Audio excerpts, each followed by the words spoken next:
Hello and welcome back, and everybody, Levi here, and today I got a brand new deck tech here for you from the Lost Caverns of Ixalan. This one is a partner pairing, and you might be thinking, Levi, I don't remember there being any partner pairings from Ixalan, but there is one, and it comes from the pirate Precon. It's Francisco Fowl Marauder, 1 and a black for a 0/1 bird pirate with flying, and it says that he can't block. Not great, but you don't really want to be blocking with this guy anyway because his trigger is really what we're going after here. Whenever one or more pirates you control deal damage to a player, Francisco explores, and it has partners. So before I talk about the card, we're going to go into the partner pairing that I chose here. We picked Breach's Brazen Plunderer. It's 3 and a red for a 3/3 goblin pirate with menace. It says whenever one or more pirates you control deal damage to one of your opponents, exile the top card of each of those opponents' libraries. You may play those cards this turn, and you may spend mana as though it were mana of any color to cast those spells, and it has partners. So the main reason I picked Breaches was it's decent. We don't really care too much about his trigger, but it's nice that we are going to be getting some cards off of our opponent's libraries, and it's a 3/3 with menace, and it's a pirate, so it really helps us trigger our Francisco's ability, which is the one that we're going after here. So this is a Rakdos discard land theme. So I have a lot of cards in the deck that give me some payoffs for discarding lands, which I will go over in a little bit. But first off, we're just going to go over how we get those explore triggers, which we need to be hitting our opponents with at least 1 pirate per turn. So if you hit all 3 of your opponents with at least 1 pirate, you're going to be getting 3 explore triggers, which is pretty strong. So we'll go over some of the pirate synergies we have here. First up, I got Maswood Nexus. It's 4 mana for an artifact. Creatures you control are every creature type. The same is true for creature spells you control and creature cards you own that are on the battlefield. So this will turn every single one of our creatures into pirates. That will allow our commander to get the explore trigger a lot more often. I didn't put that many pirates in the deck on their own, just the ones that helped us really synergize with what we're planning on doing. So we think we have some around 20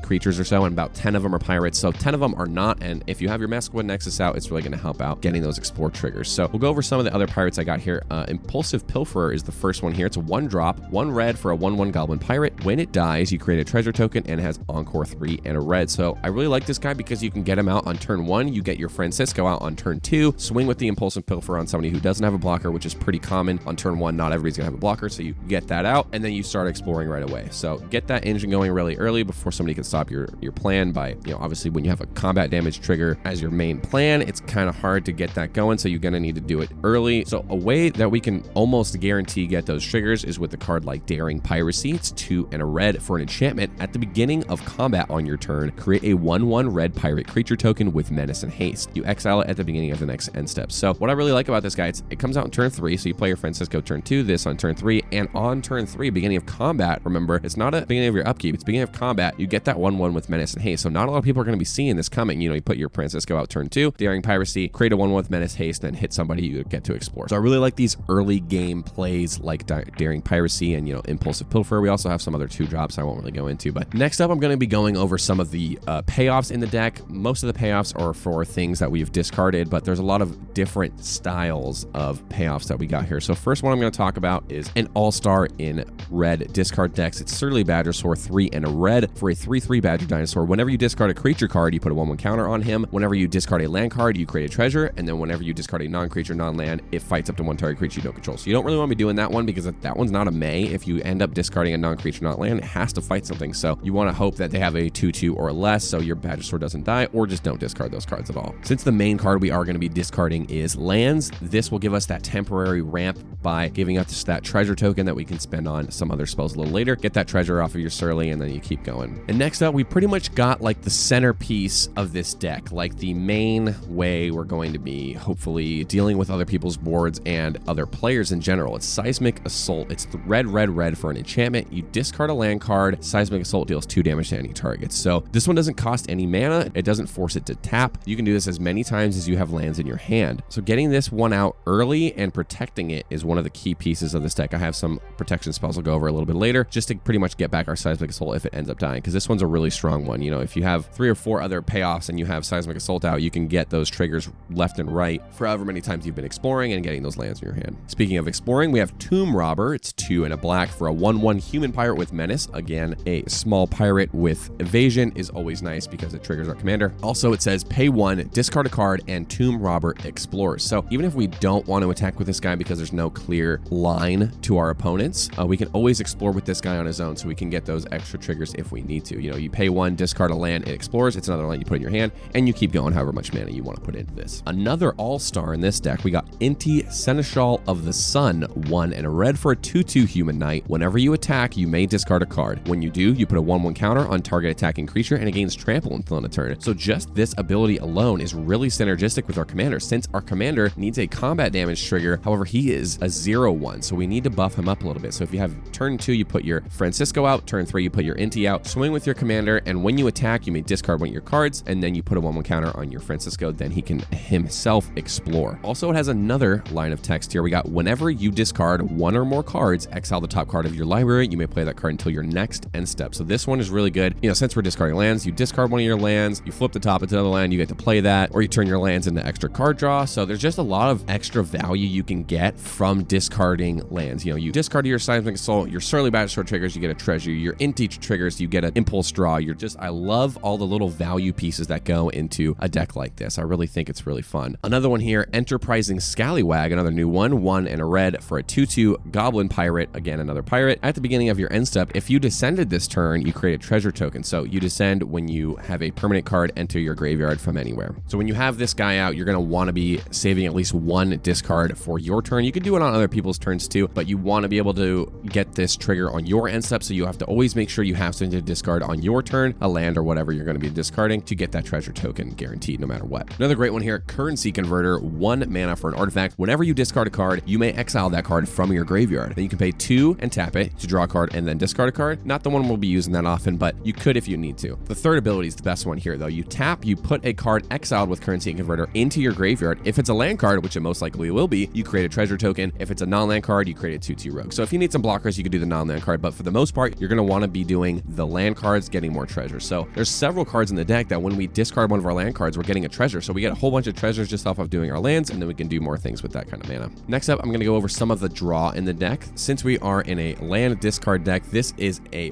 perfect fit. I've always wanted this card to go in a deck and be actually good, but to actually see the synergy with everything in the deck, I just love it so much. It's Tectonic Reformation, 1 and a red for an enchantment. Each land card in your hand has cycling red, so you don't even need your Seismic Assault for this. If you have this out, you don't have any other way to discard. You always have the cycling ability, which is really good because it even draws you another card that might even be better than your Seismic Assault at some times. So it even has cycling itself, which I don't think you'll be doing often, but it's nice that at least it has the option too. Another really good card. I have not seen this one in a game, but it looks so much fun. Change of Fortune, 3 and a red for a sorcery. Discard your hand, then draw a card for each card you discarded this turn. So this one's pretty brutal, but say you're a little later in the game and you have 4 lands, you play one for turn, you discard the other 3 to some of your effects, and then you play this, discard your hand, but you don't have a hand. You already used everything. You draw a card for each card you've discarded this turn. That's 4 or 5 cards. Who knows how many you've discarded. So if you go off on a turn, discard a lot of cards, then draw some, you can play Change of Fortune and refill your hand. It's really cool. And again, another new card out of Ixalan. This set really enabled the strategy that I'm going for here. Brass's Tunnel Grinder. It's 2 and a red for a legendary artifact. When Brass's Tunnel Grinder enters the battlefield, discard any number of cards, then draw them any cards +1. Always good. If we have some lands, we can discard them, and we don't need them, we can discard them to this, and then draw a bunch of cards. At the beginning of your end step, if you descended this turn, put a board counter on Brass's Tunnel Grinder. Then if there are 3 or more board counters on it, remove those counters and transform it. And it transforms into Techon, the Searing Rift. It's a legendary land, cave. It has tap, add a red, and whenever you cast a permanent spell using mana produced by Techon, the Searing Rift, discover X, where X is that spell's mana value. And discover is basically Cascade, but if you don't want to cast it, you can just put it in your hand. So this card's just insane value. It does so many different things that we want in this deck. Drawing cards, discarding cards, and it flips over into a little Cascade option, which is going to be really nice for us. Next, I'll go over some of the ramp here. I got Girer Ori up first, 4 mana for an artifact. Each player may play an additional land on each of his or her turns. And at the beginning of each player's upkeep, if there are no cards in hand, that player draws 3 cards. So yes, I know this is a little huggy. Your opponents can also take advantage of this, but if you're in a land deck like this, you will be taking more advantage than anybody else. You're going to be having lands in your hand every single turn, probably multiple, so you can play 2 lands every turn. And then you're also in a discard deck. So if you discard your whole hand and then you go to your upkeep, you draw 3 cards. So, you know, you have 3 lands in your hand. That's all you got. You have your Seismic Assault out. And it goes your opponent to your right's end step. You discard all 3 of them, get your triggers, deal some damage. It goes to your upkeep with this. You draw 3 cards. Another really interesting one for this deck, Laser Screwdriver, 3 mana artifact from the new Doctor Who set. First deck I've actually put this in, and it's pretty sweet. It's tap, add 1 mana of any color, and also has 3 other abilities. Pay 1 and tap target artifact. 2 and tap, surveil 1. This is the one we're going to be using a lot because when we have our commander trigger with Explore, we can surveil before we do that and check if there's a land. If it's not a land and we don't want it, chuck it in our graveyard, or we can just leave it on top and then explore. If it is a land, then it goes to our hand. Also, it has pay 3 and tap, and then you go target creature. So always useful if you have a huge giant creature coming your way, you can just goad it and make sure one of your opponents takes that damage instead of you. Similarly to the Ori, we have Scare Tiller, 4 mana for a 1/4 artifact creature Scarecrow. Whenever Scare Tiller becomes tapped, you choose one. You may put a land card from your hand onto the battlefield tapped. That's always great. Or what we're probably going to be using more often is return target land card from your graveyard to the battlefield. Since I play on mostly budget, I didn't want to throw in a $15 card like Crucible of Worlds, so this is like my budget version that I can use instead. But if you are planning on building this deck and you want us to throw a little bit of money around, Crucible of Worlds is a fantastic card in this strategy because we're going to discard lands and we can play them out of our graveyard. So for my deck, I just got Scare Tiller. However, there is a really nice synergy we got here with Laser Screwdriver and Scare Tiller. You can use that pay 1 and tap it to tap target artifact. You can choose Scare Tiller and you don't have to attack with it. That's the big problem with Scare Tiller. I feel like likely it's going to die sooner or later, but if you have your Screwdriver and your Scare Tiller out, you can use that mana to then tap it and then doesn't have to attack. You can use one of its abilities that way. Just a couple of lands to talk about here. We got Guildless Commons up first. It enters the battlefield tapped, and when it ETBs, you return a land you control to your hand, and it taps for 2 colorless. I threw this in the deck along with, like Rakdos Carnarium because we want to be having lands in our hands, so the bounce lands are really useful in a deck like this. I checked, and I didn't think there was any more besides these 2, so if there is, correct me, throw them in the deck. You're really going to need them. Gives you the same amount of mana you would have, and then it also gives you fuel to discard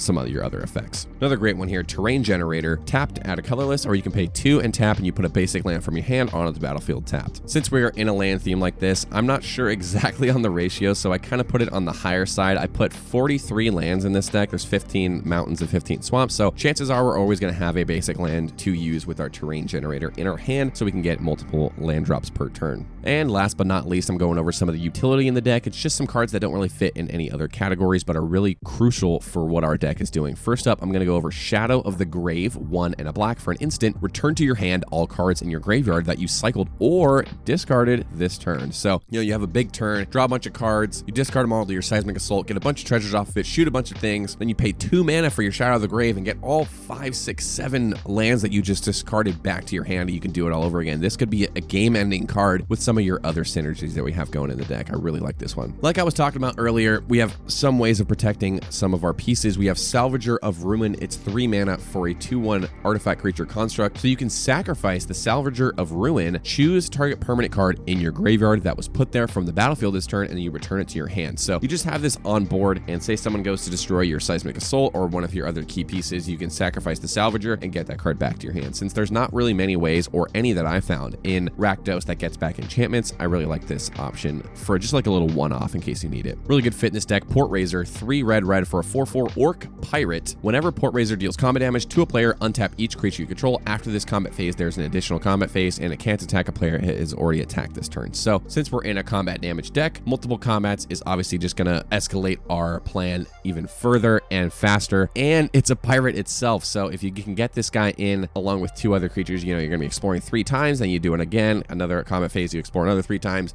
and then again you do another 3 times. So you can explore up to 9 times with this combo with you and your commander and 1 other pirate, if you can happen to get them in every single combat. Last but not least here, I got Mystic Forge, 4 mana for an artifact. You may look at the top card of your library anytime. You may cast artifact spells and colorless spells from the top of your library, and the cool part here, tap, pay 1 life, exile the top card of your library. So this, similarly to Surveil, you get to look at the top card of your library, so before you go to combat and get those explore triggers, you can check if you have lands or not. So if you don't have a land and you want to explore it to your hand, you can pay the life and exile it off the top of your library. That way you get a land back to your hand. So that's pretty much it for the Francisco and Breaches deck.